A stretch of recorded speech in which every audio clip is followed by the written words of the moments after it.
All right, so an augmented matrix is just going to be a numerical version of this that your calculator can work with.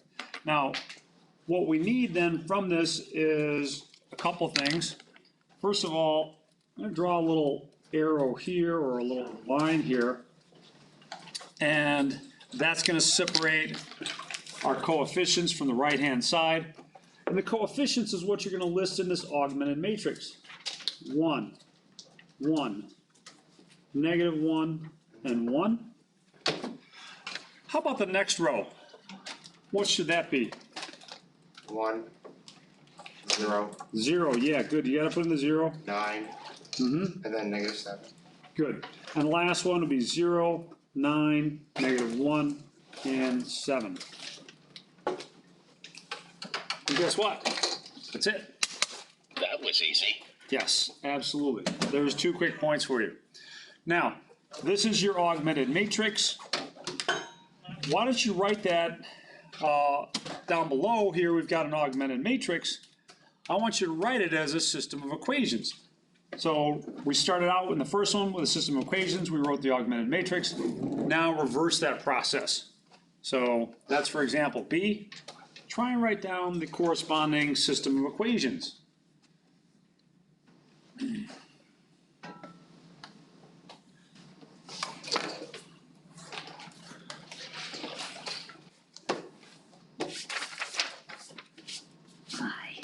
See ya.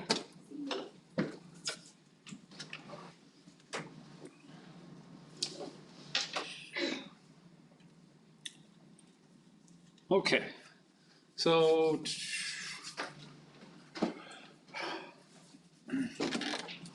Lucas, what would that be? What would I get here? What's the corresponding system of equations? That's a great question. So let me help out a little bit here. Would it just be one like... Let's understand that this is the right-hand side, and these are the coefficients for our variables x, y, and z. So It's just nothing. Yeah. So it's just 1, 0, -1, 9. so it'd be 1x plus 0y I see. Minus z. minus z equals 9. And then it would be y plus 7 equals 5. Plus 7z. Equals 5. And then just nothing. Yeah, and then the last one is 0 equals 0. We ran into this last week, and you know, one thing that you should notice about this is that it's true, even though it's kind of trivial, it is true. But what's happening is that effectively we've only got 2 planes. And I want you to imagine the front wall of the room and the ceiling. The front wall and the ceiling meet along a line. So that line represents their points of intersection. There's an infinite number of points in that intersection. So this is a dependent system, and we're going to write this dependent system using t. So it's dependent. We're going to write it in the form of t.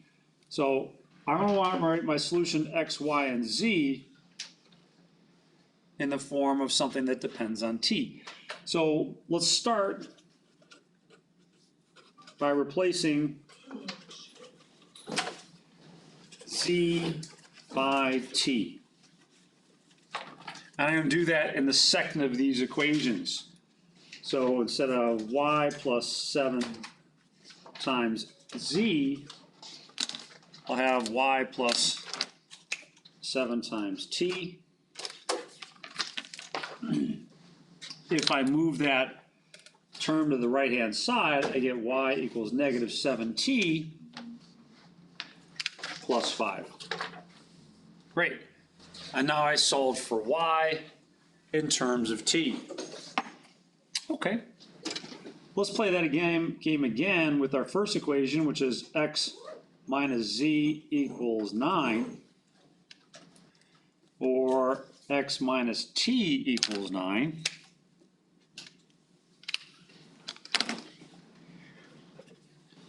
And if I move the t to the right-hand side, it changes signs, so it becomes a plus.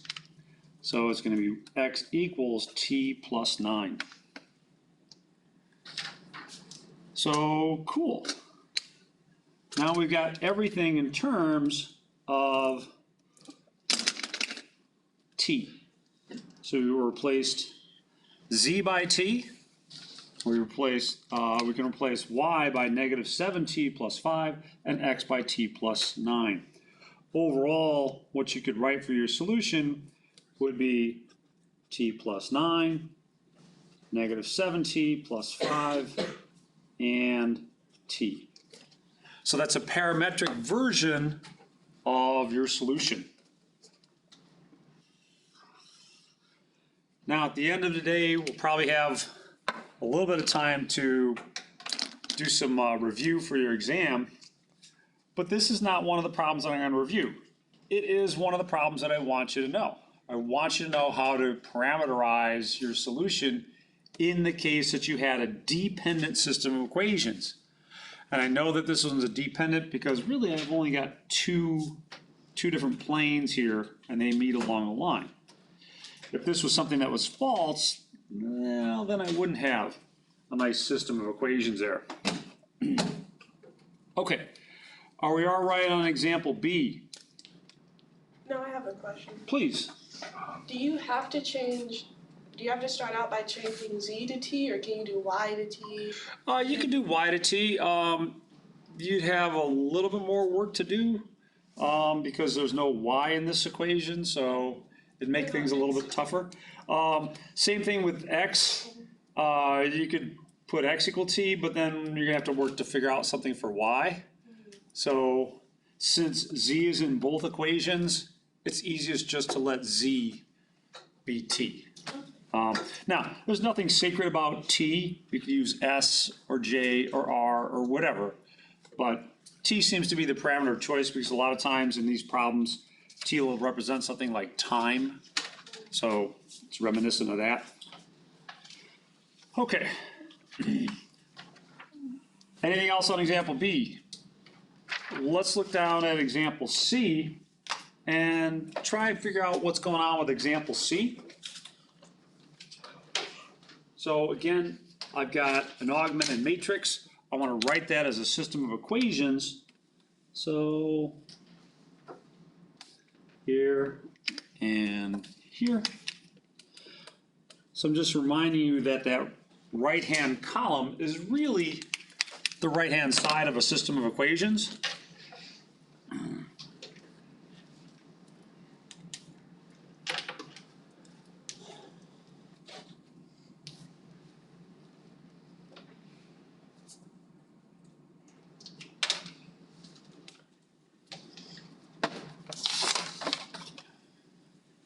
So we're back at full strength in terms of our number of Ryans. So let me start with Ryan in the right-hand corner. What does this system of equations represent?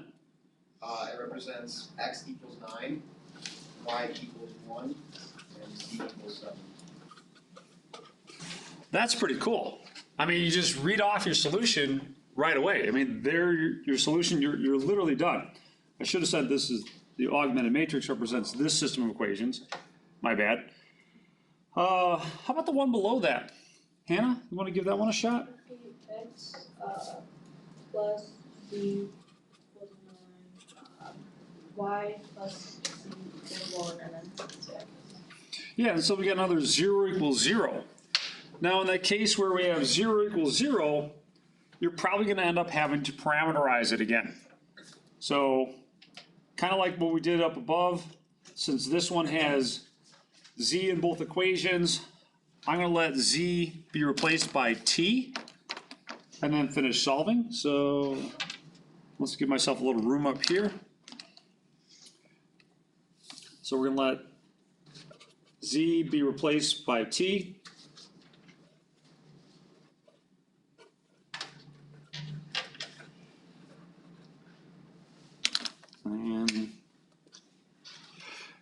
But keep in mind, we're trying to write our solution of x, y, and z in terms of t.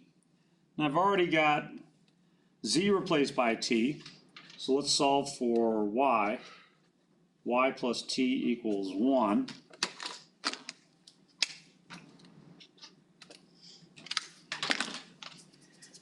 And then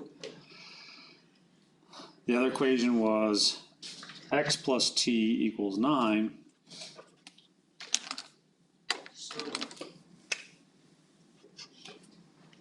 Go ahead. What's up? Why did you, replace z with t? Is it just 'cause It's a great question. Why did I replace z with t? Because this equation down here is 0 equals 0. That means it's a dependent system. There's an infinite number of solutions. So again, you're looking at a situation where you've got, like, say, the front wall and the floor. They meet along the line at the base of the wall. There's an infinite number of solutions there. Now those solutions are of the form x, y, and z. But to characterize those solutions, to characterize all of them, we're just going to say, all right, well, let's let z be replaced by this t. And so, okay, we'll do that. Now when we do that, then z gets replaced by t in these other two equations here. I can solve for y equals negative t plus 1, or y equals negative t minus 9, or the other way around, excuse me, not y, but x equals 9 minus t, or negative t plus 9. But now I can write this all in terms of t. 9 minus t, negative t plus 1, and t. The nice thing about this here is that once I choose a value of t, I actually get values of x and y. So if we choose t equals 0, then I get the point 9, 1, and 0. If I choose t equal 1, I get 8, 0, and 1, and so on. So it characterizes the line that I just described, which is at the base of the wall. So it's an infinite number of solutions. For any value of t you plug in here, you get a point of the form x, y, and z. You had another question, go ahead. So in B you did x plus t equals 9 because there's a y or a z in only one of the equations. Exactly. So the z here got replaced by t in both of these. So that's here and that's here. X plus t equals 9, I move the t to the other side. Y plus t equals 1, move the t to the other side. You get the single t at the end from the 0, 0? No, it's because, remember my solutions are the form x, y, and z. I started out by saying z was equal to t. So that's where I get a t here. Good? All right, cool. I will take you at your word on that. So actually one more question. Yeah, please. When you pick whatever you need it, so in B you're trying to find B in relation to Y. Or T and We're finding x and y in relation to t, which is our z. The problem is here, usually, or quite often, you have three planes that intersect at a point. And that's what's true about this one. You have these three planes that intersect at a point. So the solution here, if you wanted to write it in terms of x, y, and z, that's just going to be 9, 1, and 7. That's your solution. There's not an infinite number of solutions, there's only one point. That's because you have three planes, and they're all different, they intersect at that point. Here, you've only got two planes. 0 equals 0 is not really a plane, it's just nothing. So those two planes intersect along a line, and this characterizes that line. That's what's happening there.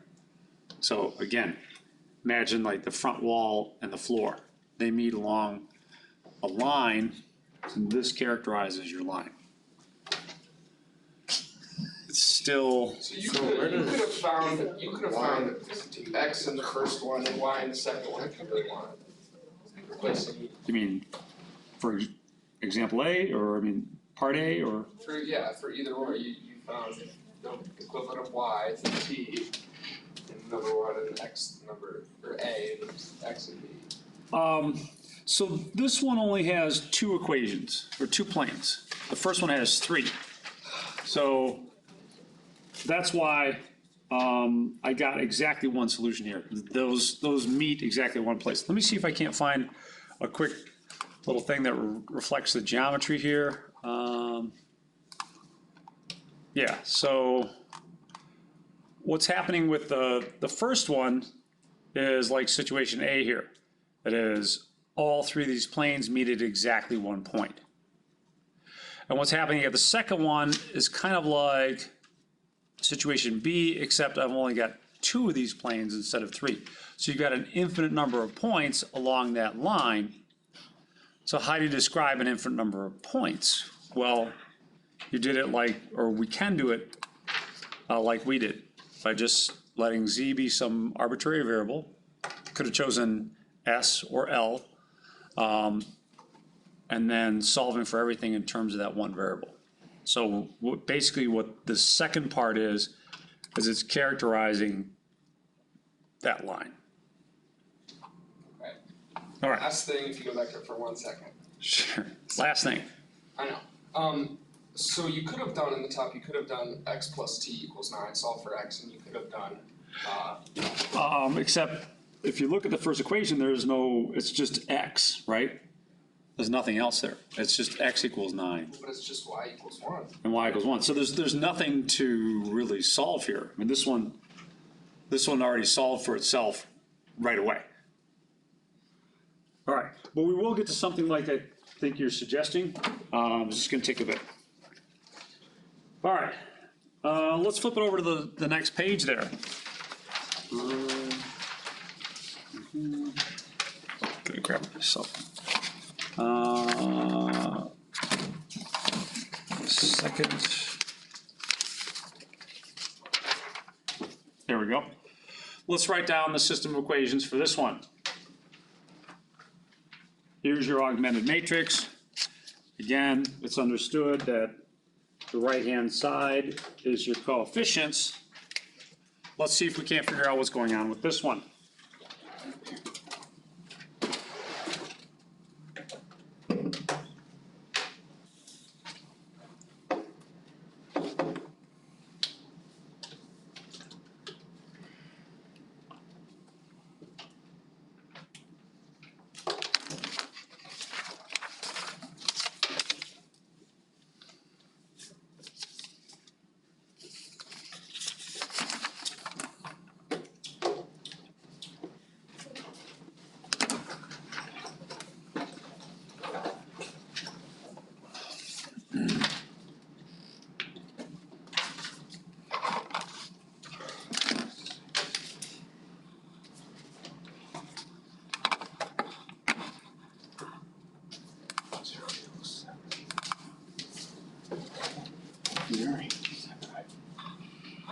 Yeah, that last one might be a little bit troubling, right?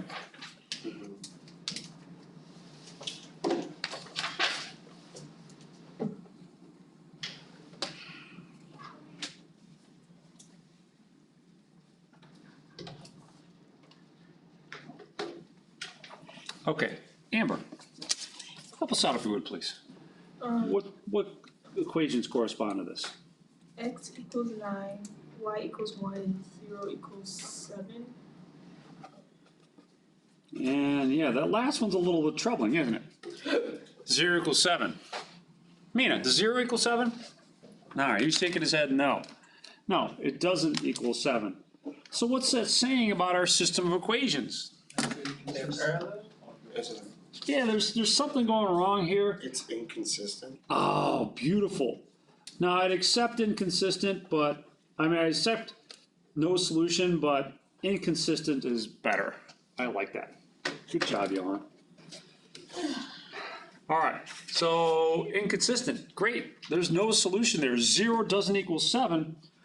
If you notice, all the variables dropped out, but this is false. As opposed to what happened in example B and the second part of example C, all the variables dropped out, but at least what we got was true, right? 0 does equal 0. That's true.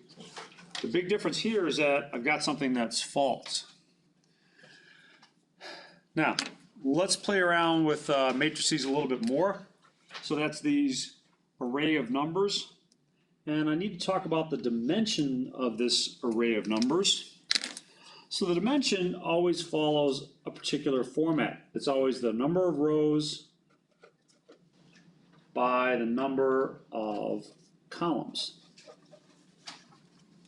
So row by column.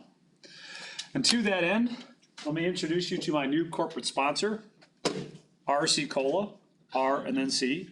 Royal Crown Cola, been around since 1905. Yay, pick yourself some up. I actually heard that there's a vending machine on the campus of Michigan State that has RC Cola. I don't know, you just don't see it around too much. But the big joke is that the R and the C, the row and the column, have to be in that order. If you mix it up, it'll mess you up. So let's keep that straight. What are the dimensions of that first matrix? 2 by 4. Good, 2 by 4. Awesome. Ace, how about the next one? What are the dimensions of that second matrix? It's always rows by columns. 3 by 1. Yeah. 3 by 1. Let me just take kind of a brief aside here and show you that the dimensions actually make a difference. So, unsurprisingly, Desmos does matrices. It's so cool. Go to desmos.com/matrix. And what I've got here is 3 different matrices. What are the dimensions of matrix A and B? 3 by 2. All right, 3 by 2, 3 by 2 again, so that's cool. How about matrix C? What are its dimensions? 2 by 3. 2 by 3.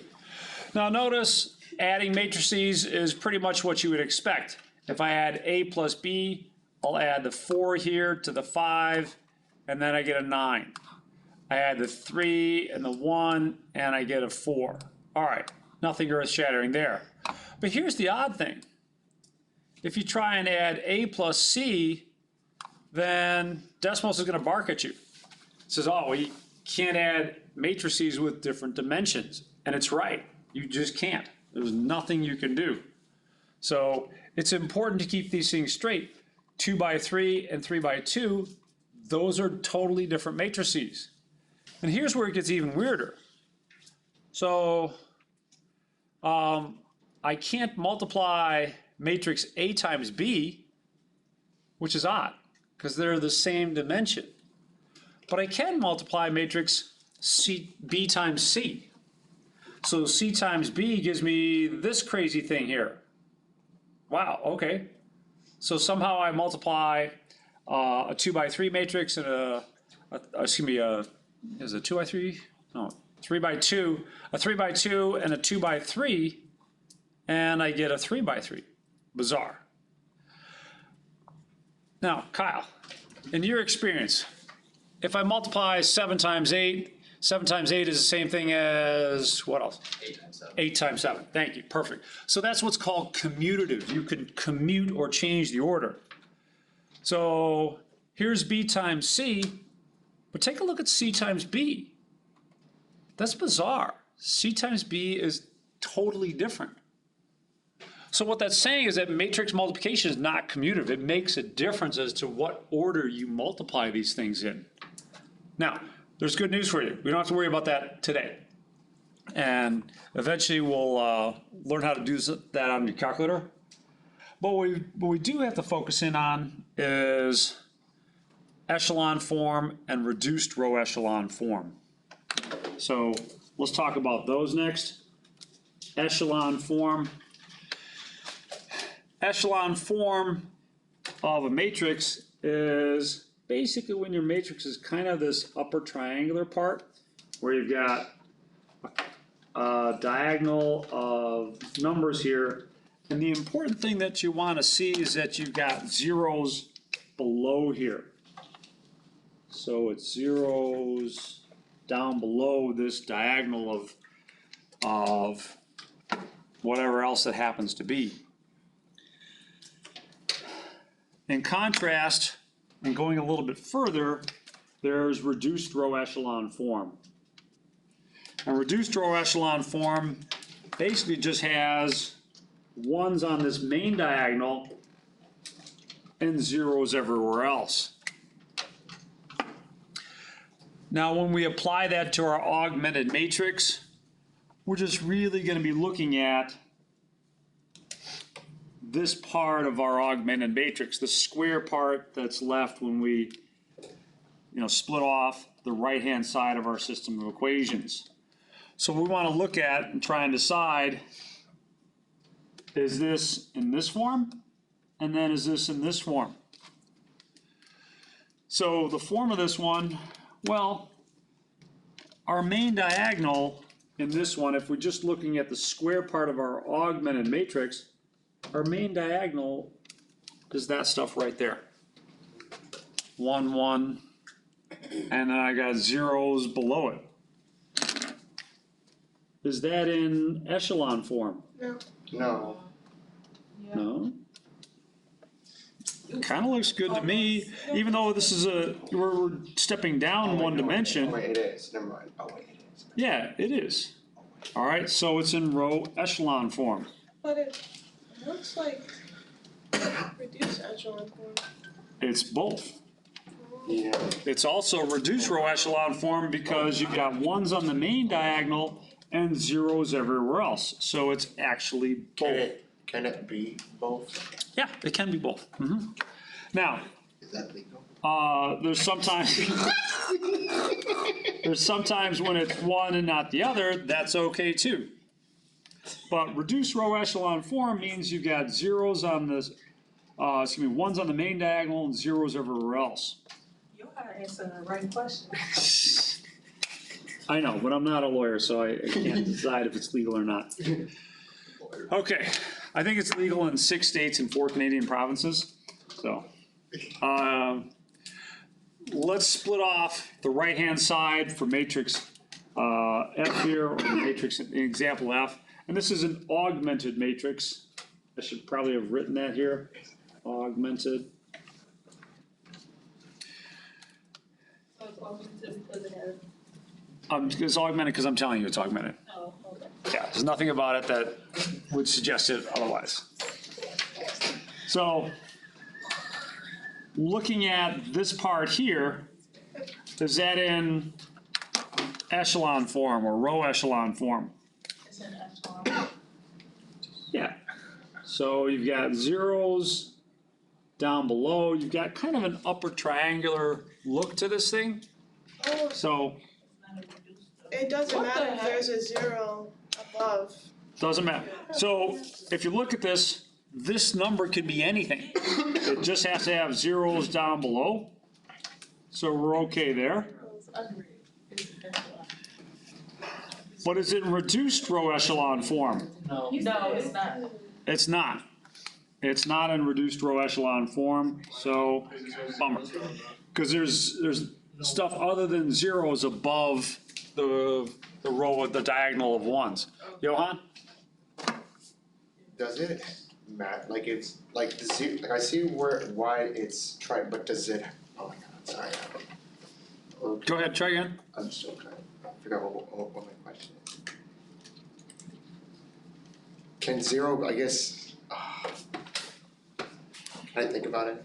Sure, think about it and get back to me. The fact that zeros here would immediately disqualify it from not being reduced row echelon form. The other thing that disqualifies it from not being in reduced row echelon form is that I've got stuff that's other than zero above my main diagonal. So there's a couple reasons that this one's not in reduced row echelon form. All right, let's flip it over to the next page. So example G.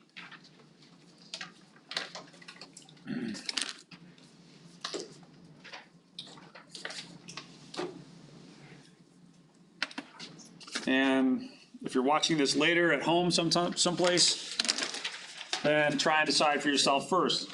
Is this in row echelon form? Is it in reduced row echelon form? as much time as we're spending on this, I'm not gonna be really big about putting things in reduced row echelon form. It's just not something we need to do. It's a little bit of overkill. It's great if you do have things in reduced row echelon form, but we don't need to go there. Okay. Let's see. So nice. Sabira? If there's any zeros above that triangle part, does that mean it's reduced row echelon form? Well, let's start with row echelon form first. We'll do one, then the other. Actually, all right, you know what? Tell you what. We'll start here. If it's this one, then it's automatically this one. All right? So how about if we start out, is it in reduced row echelon form? Yes. Yeah. Yes. So we got ones on the main diagonal, zeros everywhere else. So yes, it's in reduced row echelon form. That automatically makes it in row echelon form.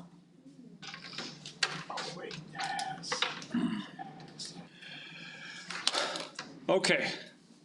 Unfortunately, something happened to this program on my TI Smart View. So I'm gonna have to demonstrate this with just my handheld.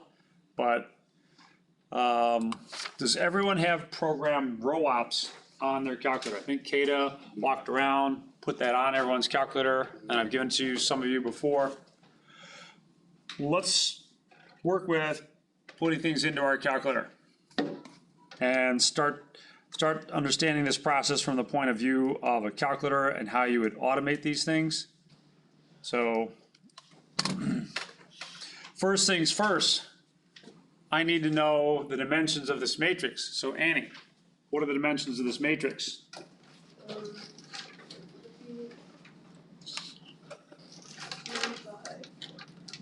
Good. 3 rows, 4 columns. 3 by 4. So to enter that matrix,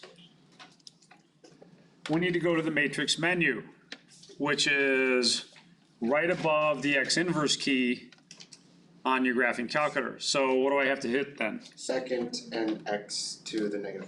Sure, second and then X inverse. Now you should get a list of names just like this. And I'm gonna slow down here. I wanna make sure everyone's with me. Everyone's looking good here? I have like 2 in them. If it doesn't matter what you have underneath this column, as long as you have this column of all your different matrix names. Second, you did second. Is this a Second and then X inverse. It should, doesn't matter what these dimensions are here, Oh, I see. all right? Now, go over to the edit menu with the left or right arrows. And we're gonna edit one of these matrices. So you're gonna go over to edit with the left or right arrow and then press enter. And it should give you something like this. Now, you might have different numbers here. And if you do have some different numbers, or if there's no numbers at all, type in a 3, press enter, then type in a 4 and press enter again. And that'll fill out a 3 by 4 matrix for you. All right, again, let me pause. Is everyone with me? If you're not with me, raise your hand or, give me a look of distress. Twice. All right. Now, let's enter this matrix. Make sure that when you're entering in -5, you use the opposite key on the bottom of your calculator, not the subtraction key. -5. Enter. Now, when you press enter, conveniently, it moves over to the next space. So on -5, and then 7, -4, and then 4. Did you say don't use the enter or the negative key? Use the minus key. Other way around. Use the opposite key on the bottom of your calculator, not the subtraction key. If you use the subtraction key to enter, say, -20, like this current one, your calculator will bark at you. It won't like you. So, everyone, give me a thumbs up if you got that matrix entered. Thumbs up, thumbs up, thumbs up, thumbs up. Okay. Nick, you okay? Caitlin, good. Mina? Ryan? All right, so everyone's got this.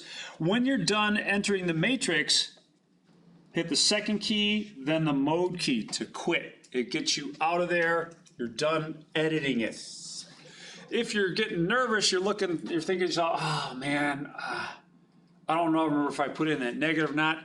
If you want to look at it, then do this. Hit the second key, then the matrix key. That'll bring up this list again, but instead of editing it, just press enter twice. The enter the first time selects matrix A, enter the second time will print it out. That way you can kind of double check and make sure, yeah, all right, this is the one that I was supposed to do, all right? So are we good on this much? All right. Now,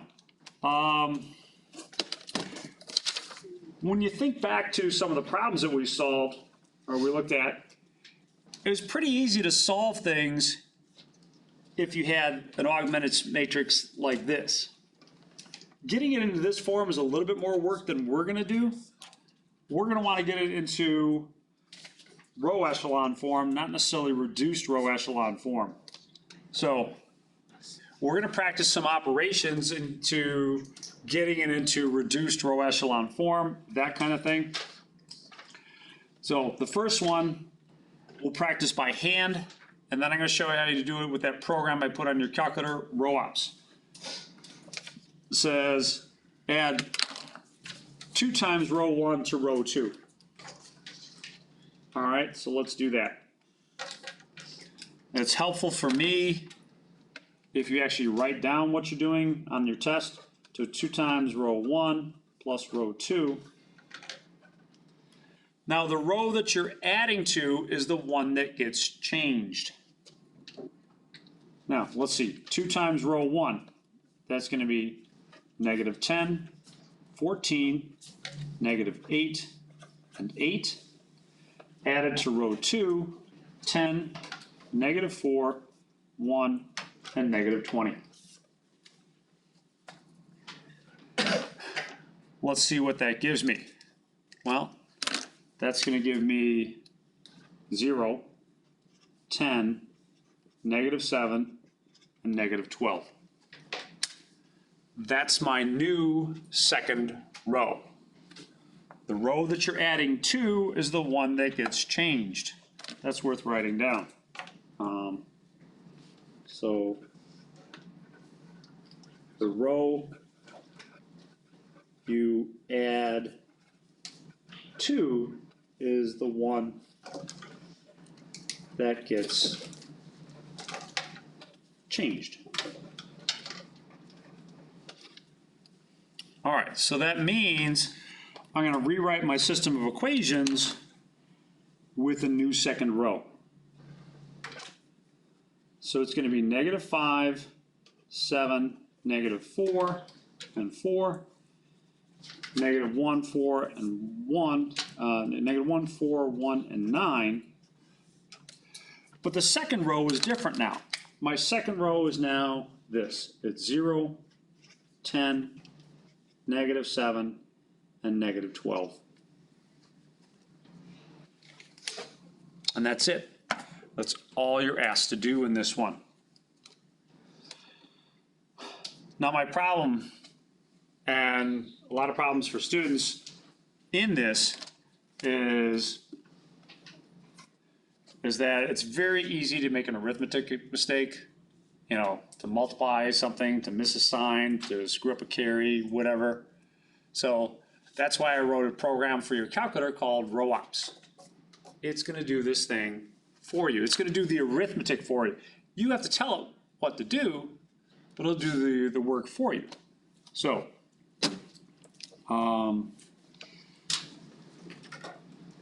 press program on your calculator and you should see row ops. So select that if it's not the only thing there. Press enter and then press enter again. Now some people might see a choice between TI Basic and and Python. If you see that choice, then just select TI Basic, and then you should be able to see program row ops from there and choose that. Sorry, where do we find row ops? You get the program key. Program. Oh, rows, I see it. I press 1. Yeah, so you hit the program key, you press enter twice for me, and takes you here. It says, okay, select a matrix. So, well, we've only edited one matrix, that's matrix A. So let's select matrix A. Okay, looking good. And it says press enter to continue. So let's press enter. And now you've got 4 different options here for you. So what are those options? Well,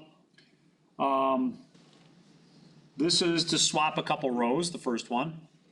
The second one multiply or adds a row to another row. The third one multiplies a row. And the fourth one is the one we're going to use the most. It's going to multiply a row by something and add it to another row. So that's the option we want to choose. Now, is everyone with me on this menu? Mina? Okay. Over here. So let's choose option number 4. What row did we multiply? Oh, that was 2 times row 1. So multiply row 1 by what? 2. And add it to row 2. So this is what your command should look like. Now, when you get here and you press enter, it'll do that for you, and you should see this newly updated matrix come out. So let's press enter, and bam, that's exactly what we've got. Yes, sir. Wait, so how did you do that? You did You press the number 4. yes, I type in the number 1 because I'm multiplying row 1. right? Enter. Oh. 2. Enter. Okay, enter. 2. Enter. Enter. And I got, okay, good. I got it. And that's it. That's all they asked you for in this problem, is to do that one little step. Now, I'm going to show you a couple of other things you can do with this. The next thing that we can do that I'll demonstrate is interchanging 2 rows. So what if I wanted to put this row up top and then switch it to the bottom? Switch the top row to the bottom. Well, I want a row swap. So you press enter, it takes you back to your menu of operations. I want a row swap. So there we go, row swap. What rows? Well, the first row and the third row. Hey, great. That's all there was to it. It was just swapping a couple rows.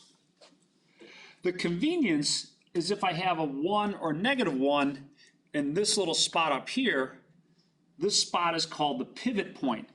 It makes it easier for me to get a 0 down here, which is eventually what I'm going to want to do.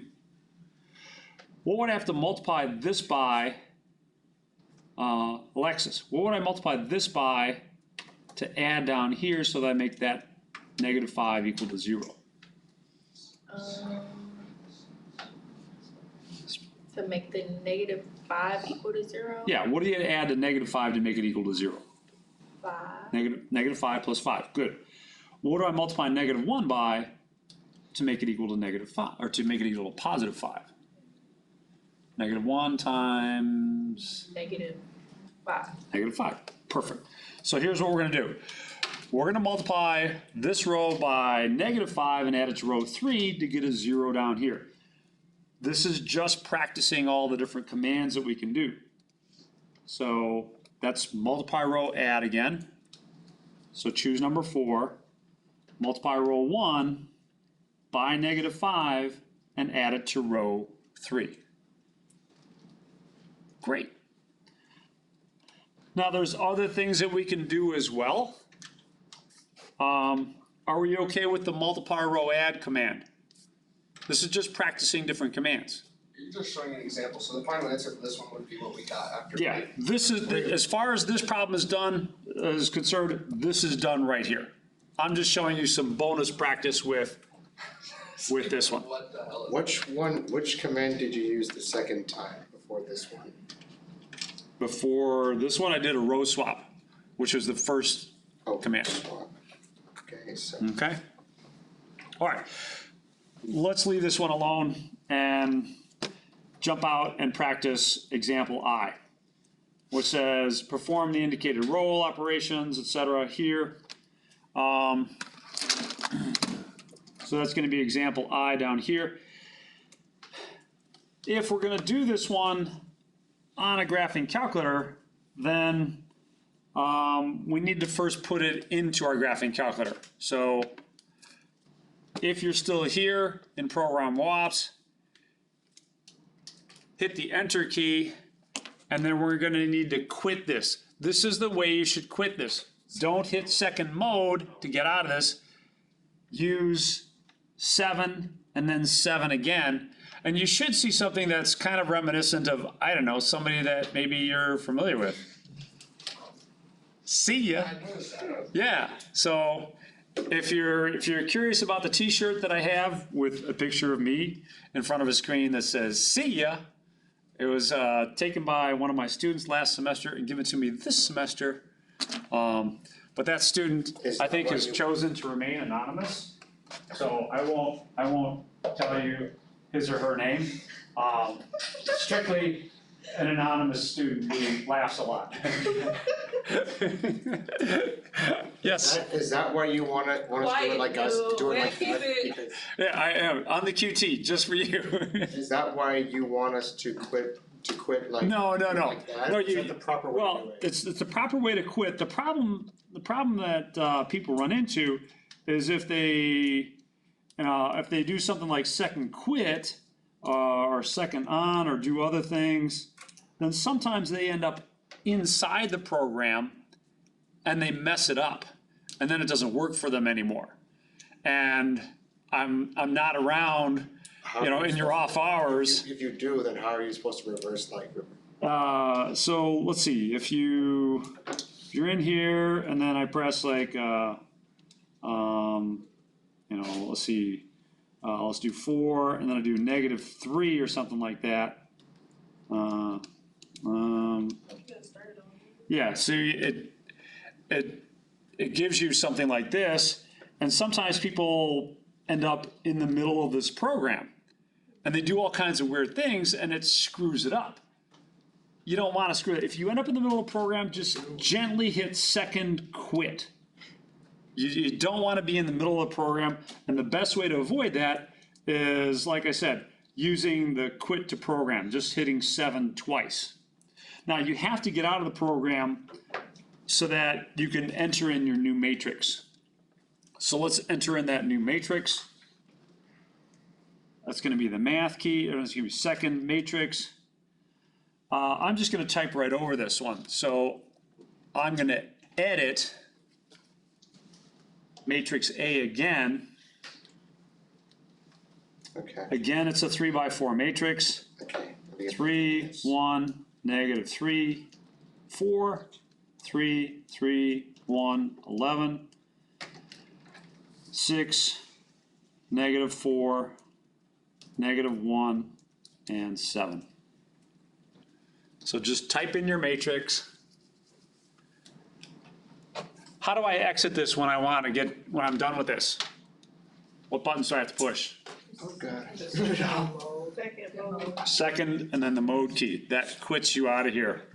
It's not a bad idea to look at your matrix. Hit second matrix and then press enter twice.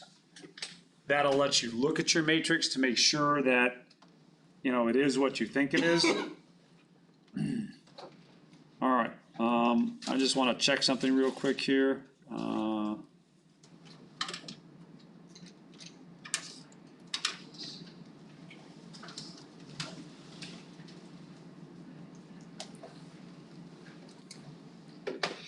All right. I have a question. Yes, please. On the test, do we have to do this out by hand, or can we just use the calculator? No, so on the test, you can do this with the calculator. So, and I'll show you what I want in terms of the output on the test or what you can write on the test. Now, the first thing to do, it says add -2 times row 1 to row 3.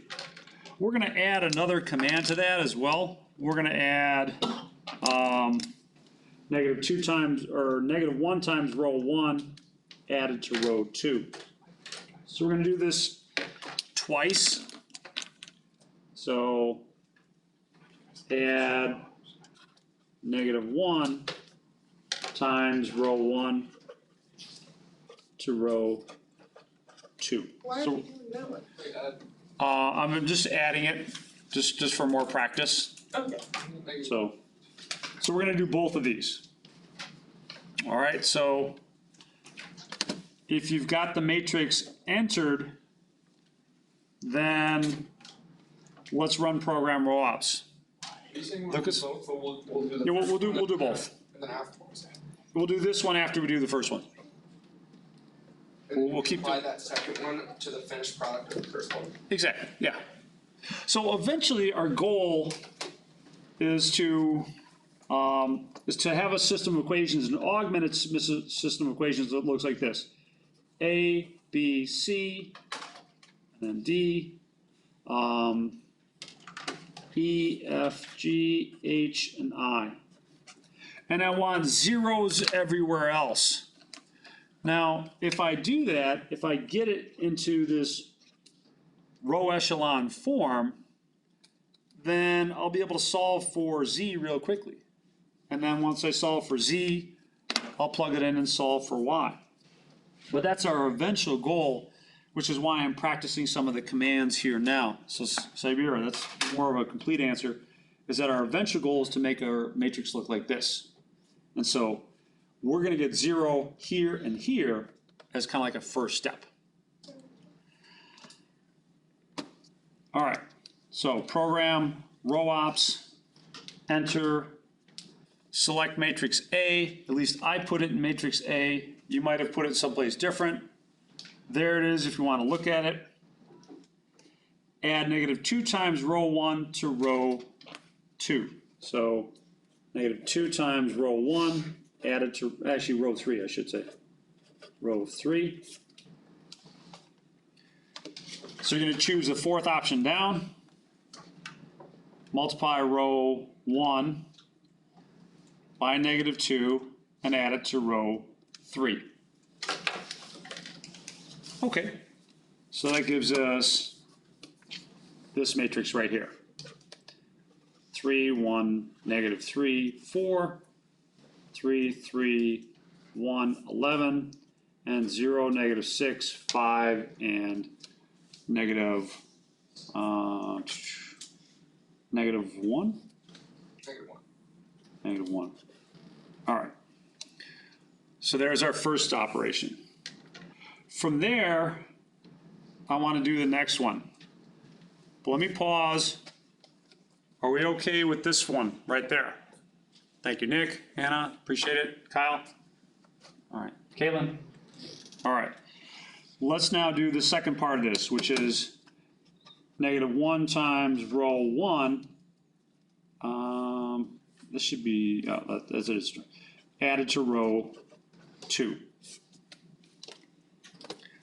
So you're here, you want to get to that menu again, press the enter key. That'll take you to the menu of different options. So I'm going to press enter.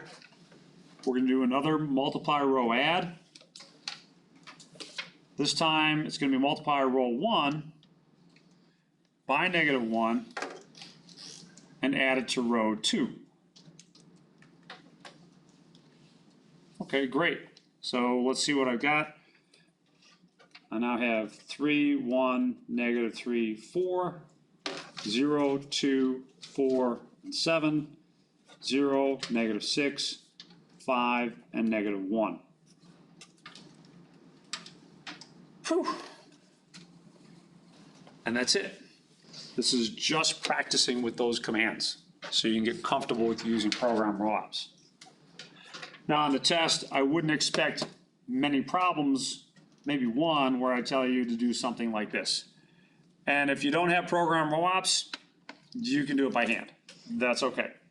It's just that the nice thing from my point of view is that using this program, you're not going to make arithmetic mistakes, which is the curse of students when they do these types of problems. So I like this. You don't have to use it.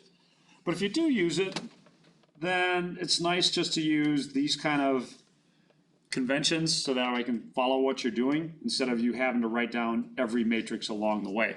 That's more of a pain. On the test, are you gonna put, the part that says like add -2 times row 1? You can expect maybe at most one problem like that. But this is building up to something bigger and better. So let's move in that direction. Let's see. So on the back here is more like something that you'd see. Put the corresponding matrix into row echelon form, solved by back substitution. This is more typical of the problems that you'll get that would involve this kind of stuff.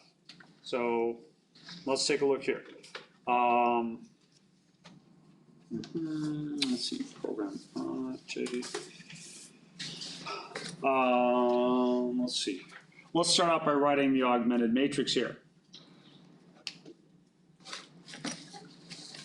0, 2, 1, and 7, 1, 1, 0, and 7, 3, 3, -1, and 16. So that's your augmented matrix. What's the difference between augmented matrix and just a matrix? Augmented matrix corresponds to a system of equations. Matrices don't necessarily have to correspond to a system of equations. There's a lot of uses for matrices, solving all kinds of crazy things. Trying to find least squares regression line, solving ordinary or partial differential equations. It's just endless. All right, our goal is to put this into row echelon form. We're not going all the way down to reduced row echelon form. We're going into row echelon form. So that means I want to get zeros here, here, and here. So when you put a matrix into row echelon form,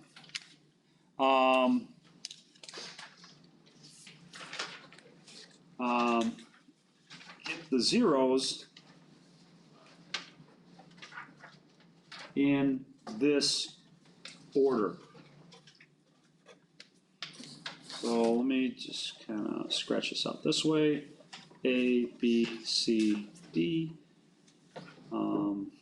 E, F, G, H, and I. You want to get the zeros, you want to get this one to be 0 first. Rats. I want a 0 here first, then this one 0, and then this one 0. Get them in that order. So make this one 0, then this one 0, and then this one 0. When you make the third one 0, you're going to use the second row to make that one 0.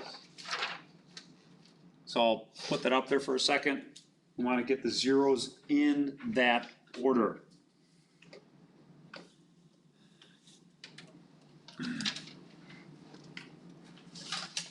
Can I move this? Are we good here? You're thinking about it? Still thinking, still thinking. Did you say about getting the third zero, you're going to use the... So after you get the first two zeros, you want to use the second row to get the 0 here. If you use the first row, then you'd end up losing that 0 that you have in this place right here. So you want to use the second row to get the last 0. Okay, now let's put this in our calculators. So I happen to still be in program row ops. I'll press enter and then quit the right way by pressing 7 twice. Quit to main and then quit program. Let's get out of there the right way. Second matrix, edit. You need to go over to edit. So again, it's a 3x4 matrix. I can just press enter a couple times, and let's enter in 0, 2, 1, 7, 1, 1, 0, 7, 3, 3, -1, and 16.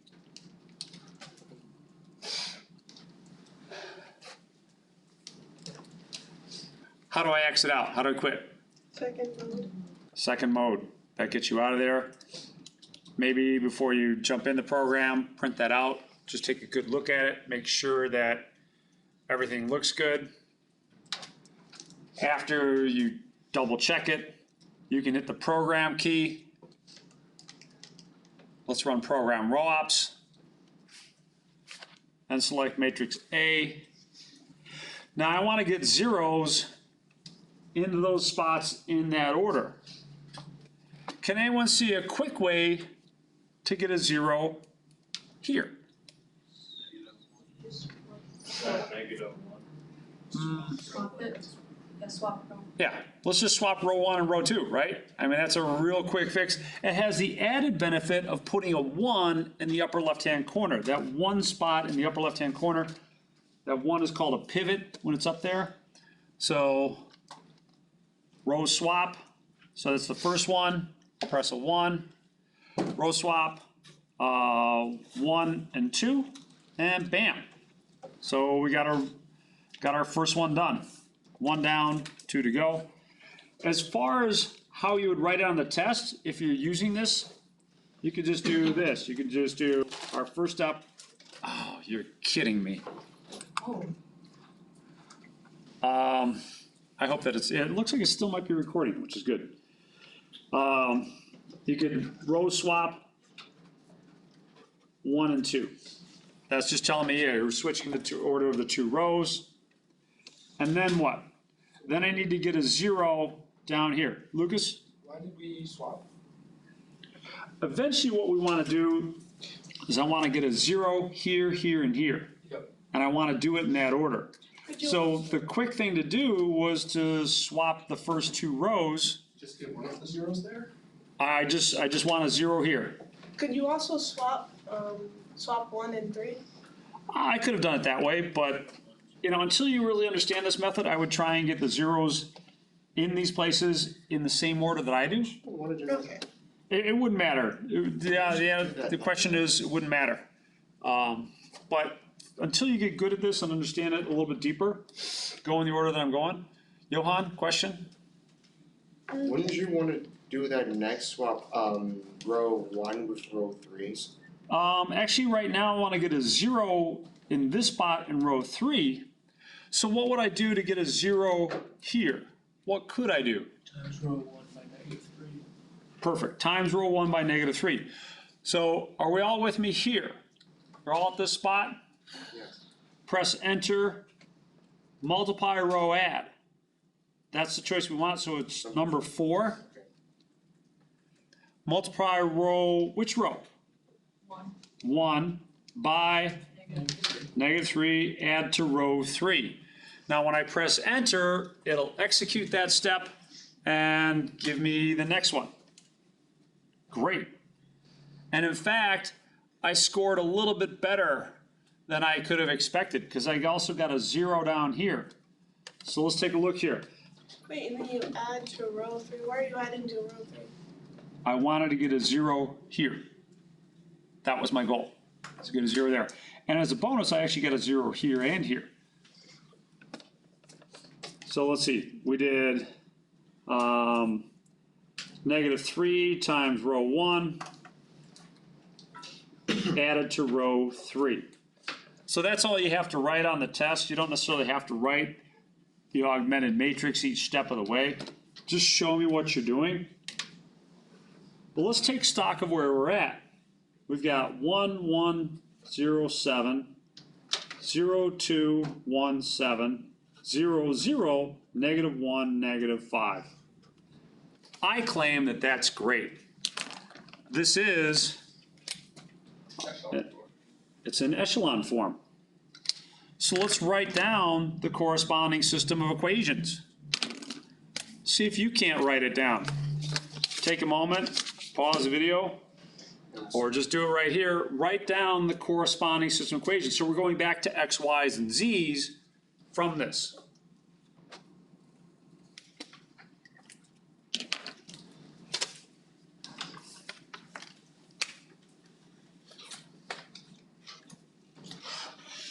So echelon form basically makes it so that you can have a z, because negative z equals -5, and then z equals 5, and then you Yeah. put z in, and then you plug it. Exactly. Once you have it in this form, Sabir, this should start making a little bit more sense if you take a look at the system of equations we have now. Let's take a look. This is x plus y equals 7, 2y plus z equals 7, and then negative z equals -5. Sabira, can you tell me what z equals then? 5. Yeah, z equals 5. Beautiful. Now, what's helpful about that? Well, what's helpful is now that I know what z is, I can plug it into the equation for y, or the second equation. So I get 2y plus 5 equals 7. Subtract 5, 2y equals 2. What does y equal? 2 or 1. Y equals 1. Great. Now that I know what y equals and z equals, now I can go back and plug it in for x. Plug in and solve for x. I've got x plus y equals 7. So it's really x plus 1 equals 7. What does x equal? 6. X equals 6. So is that why in echelon form you target replacing z with t instead of? Well, we don't have to worry about replacing z with t in this one because we actually have one solution. We didn't end up with a row of zeros or anything like that. We just ended up with one nice solution. So our overall solution in terms of x, y, and z was, let's see, 5, 1, and 6. So there's no x, y, and z because we don't have an infinite number of solutions here. We just have one solution. So had we got down to a point where we had a row of all zeros, then that would be where we would end up with an infinite number of solutions and we would parameterize it. Isn't it 615? Oh, did I make an order mistake? Yeah, I did. Thank you. It's okay. If you make a mistake like this on the test, I'll simply mark it wrong, okay? All right. Sorry about that. Yeah, that should be, yeah, a 5 here for z, and then y was 1, and x was 6. Isn't there a way to do this on the calculator? Yeah, there's lots of ways to do it. You just gotta wait till 10.4 and 10.5. We're gonna keep on discussing this and do these again and again and again because they're just so immensely interesting and entertaining. Yeah, but there's other ways to solve this. There's a lot of ways to solve this. You're just getting 2 lectures on this. You could take whole courses on this stuff, literally. Yeah, it's amazing. And what's amazing is that you start working with system equations that are really, really big. I mean, this is 3 by 3.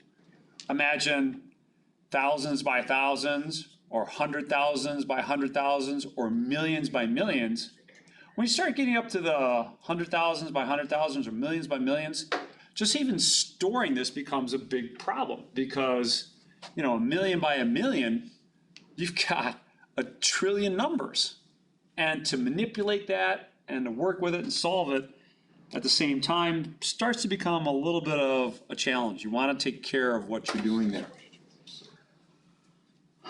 All right, let's do example K here.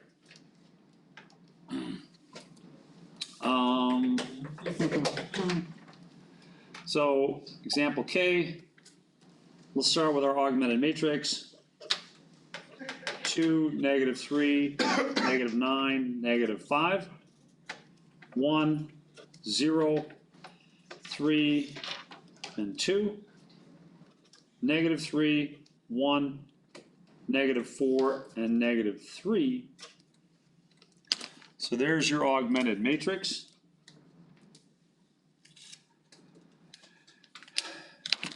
If you haven't already done so, you should quit your program use option 7 to quit out of your program. And let's enter in our new matrix. Second X inverse. If you want, if you can store it in different places, you can store it in matrix B just for giggles. If you're like, well, I might want to go back and look at example A, hey, that's fine. So, yeah, I'll do that here. 3x4 matrix again. Oops.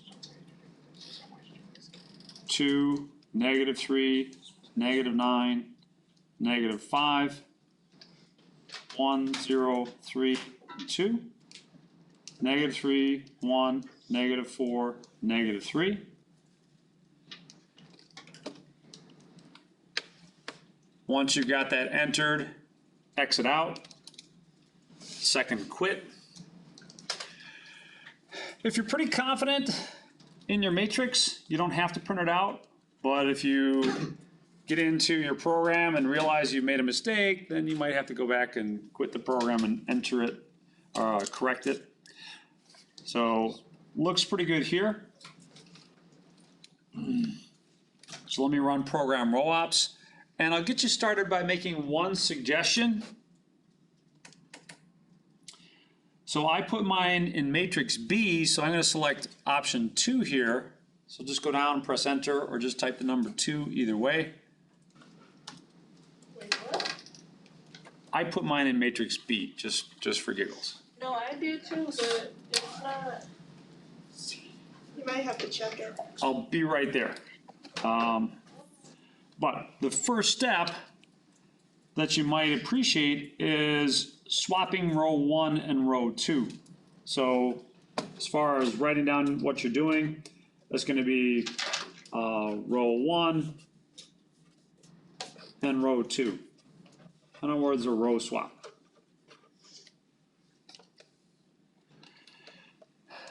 Now, why that? Can anyone tell me a reason why I want to swap row 1 and row 2? Because the one will be at the top. Yes. Yeah, having a 1 or a -1 up here makes it easy to get zeros here, as your first 2 steps. You're going to use row 1 to make those 2 zeros. You want to do it in that order, and then if necessary to keep going, you're going to use row 2 to get a 0 here. But start by making these 2 0 using row 1.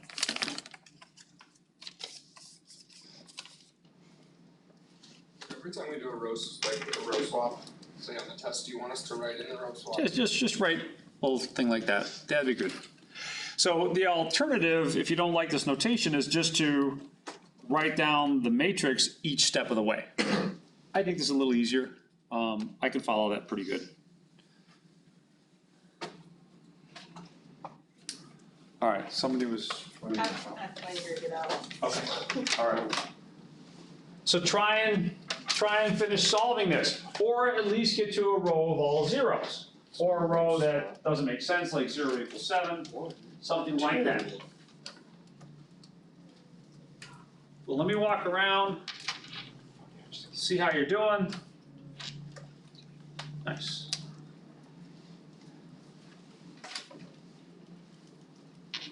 So we have the 0 here. And where the 2 is? Yeah. So remember, you want to get zeros in that order. Here, here, and then here. So what would I do to get a 0 here? Well, quick jump. If this was written out in terms of X, Y, and Z, I'd look at it right here. If I wanted to use this row to make that a 0, what would I multiply?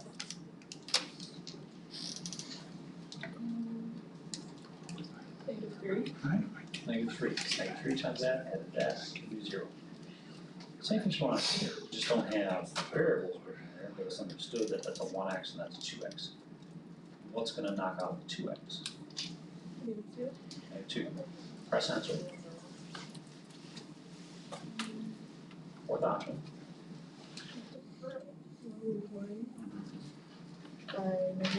Yeah. Just trying to find. Cool. Yeah, that's good. All right.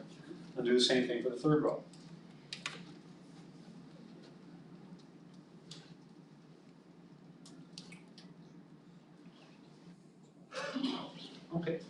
mean, you took a different order than I'll Oh. take, Yeah, I see the difference. but it's still telling you the same thing. Here, take a look at that middle row. Okay. Let's do this here. Well, there's a couple No, things I'm you still do. on fucking first. One of the things No, you I do mean, would I'm be in the beginning. to swap those two rows. And then put, yeah, 2 and 3. And I just. See if that helps.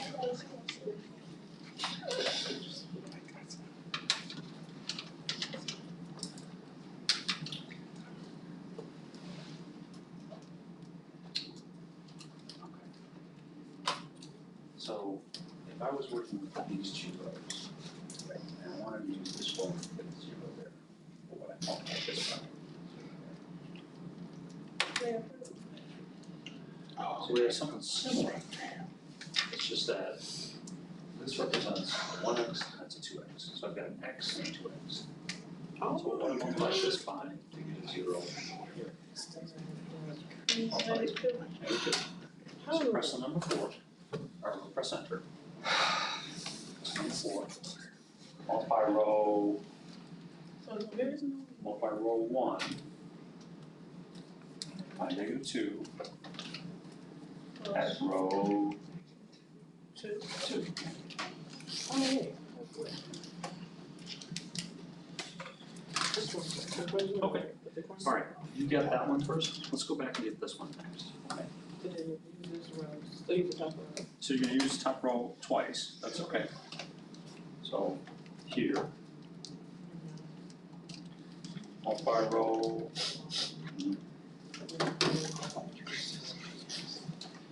Good. Nah, I can do her. I wanna get a 0 here. Okay, So multiply row 1 yeah, by what? 1 No, I wanna add something to this row. to the second one. What would I add the 2 to make it equal to 0? -2. -2. So that's what I'll multiply by, -2. Mhm. Add, multiply row 1 by -2, enter, and add to row 2. 2. Enter. There we go. Now I need to do the same thing to get a 0 down there. So where do I go wrong when I So do we gotta swap something? You just get the So do we 0 swap here row first. 3 and row 1? Zero here. Don't make it swap. That's okay. That's just my suggestion, so you understand. Okay, so that's So, So multiply row What A, if Yeah, so this one we can swap, I don't be knowing which one. multiply row So that's what I'm 1. asking. So do we swap row 3 and row 1? Do you wanna use the first row twice? Multiply row 1. multiply row 3? Once you did that, make it a 0. -2. So add So row. you did 3 times row 1. okay, and then I have to do I'm this. asking. Then I would do a row swap. 2 and 3. You swap row 1 and 2 and 3. I know, Row but swap with 2 and 3. Leave the 1 there. That's okay. I just need to. so I'm asking, do we Multiply swap row 3. another one? That's what figure out after. So Row you swap finish? 1. At what point? I did row 2 and 3. Okay, I know I'm not. Now I That- need By to row use here your through first one. row. Okay, I see, and I need to document all of So those. then. What do we do? Wait, so. Add to row 2. So you did negative Wait two a by row second. Multiply row 1. Wait a So we minute. would Which one did swap you get? row Did you get 3 and 4? row 2 right now? No, you just do. You can do this. You do multiply row 1 by 0 and add it to row 2. Multiplying by 0 doesn't put anything. So it's gonna be a If you times multiply by 3. 0. 3 times row 1 plus row Now, 3. if you really screw up, you can just press And then that 7 will get rid of the 0. and quit Okay. and then And start then you over. will swap Um, 2 and 3. But in your case, what you could do is you can do a row swap between 2 and 3. Yes. Because you have to get this 0 So we're first. gonna undo, so this is supposed to. Yeah, there's no, it's Yeah, so not you can't really an switch it easy because you to already have do. that Cause I was first supposed to read out -3. Yeah, Start all over. that is kind of a little sticky. I mean, depending on what you screwed up, you can always kind of do the opposite. If you're supposed to do -3, maybe go back and do -6 now, you know, I don't know, it depends on what you've done. All right. Okay. So there's a lot of variety in how you do these things. It's gonna depend on you and what you see and what you're comfortable with. But let me go back to this right here. I wanna get zeros here, here, and here in that order.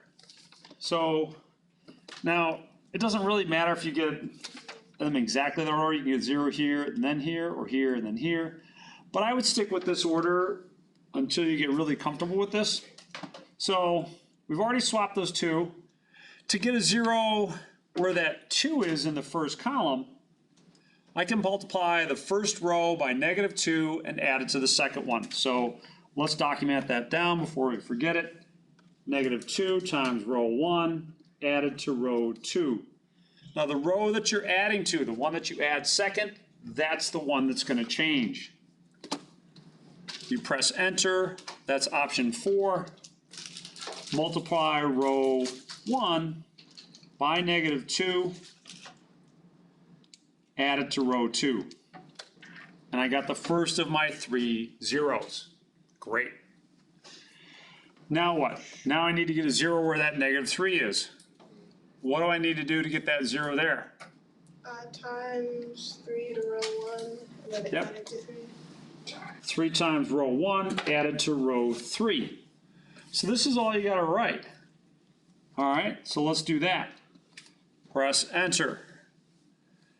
Multiply row add, that's the fourth option down. Multiply row 1 by 3, add it to row 3. And perfect. Now I still need to get one more 0. I need to get that 0 here. And I'll give you a couple different options. So it kind of depends on you, but one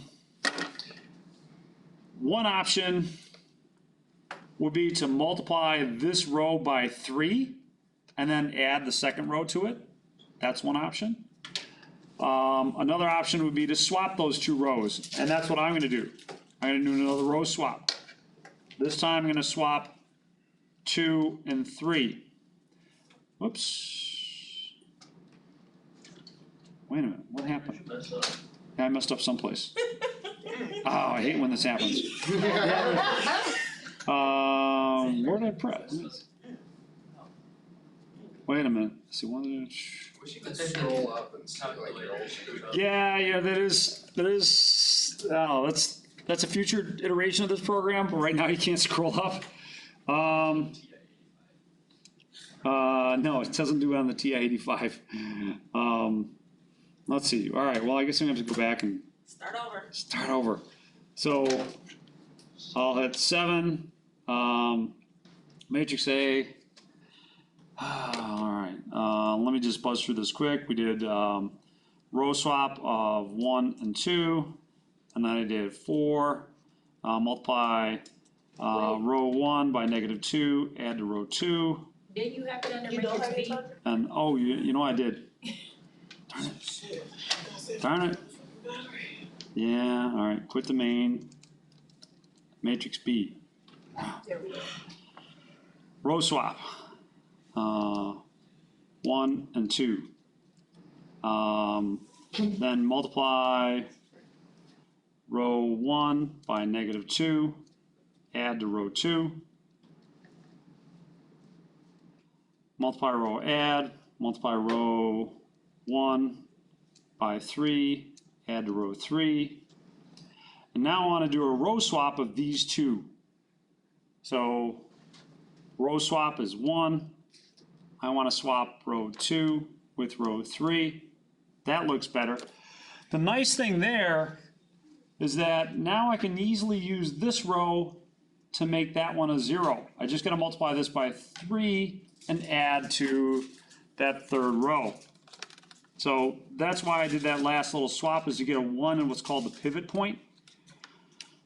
Not a word that you're responsible for. So the last one would be multiply row add.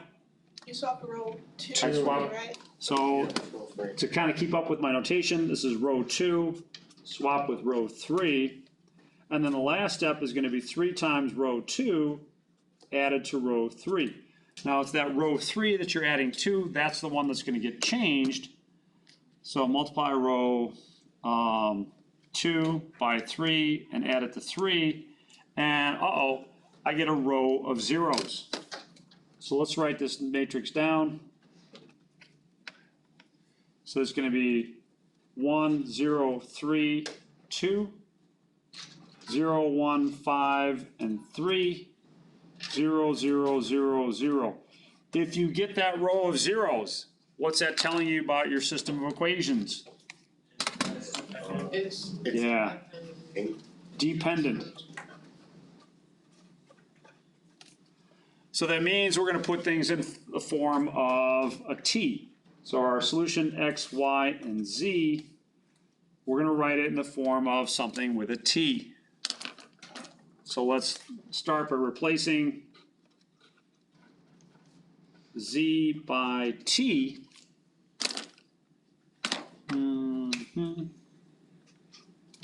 And see what happens.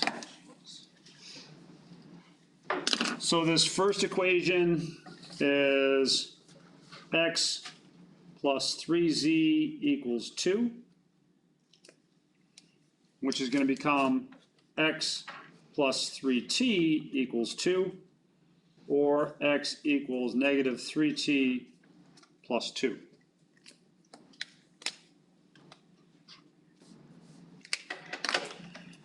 The second equation is going to be y plus 5z equals 3. So y is going to be negative 5t plus 3.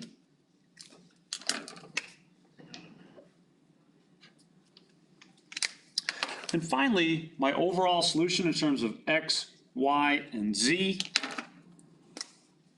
is going to be negative 3t plus 2, negative 5t plus 3, and t. So that's your final solution in the case of a dependent system of equations. Whew. Wow, long one. We didn't even get to celebrate Pi Day yet. Man, you have to wait till that. You have a late Pi Day celebration this year. Sorry, it's going to happen a week from today. But comments or thoughts on this one? All right. Let's give it a rest here. Can you keep it on that? Yes. Yeah. Yes.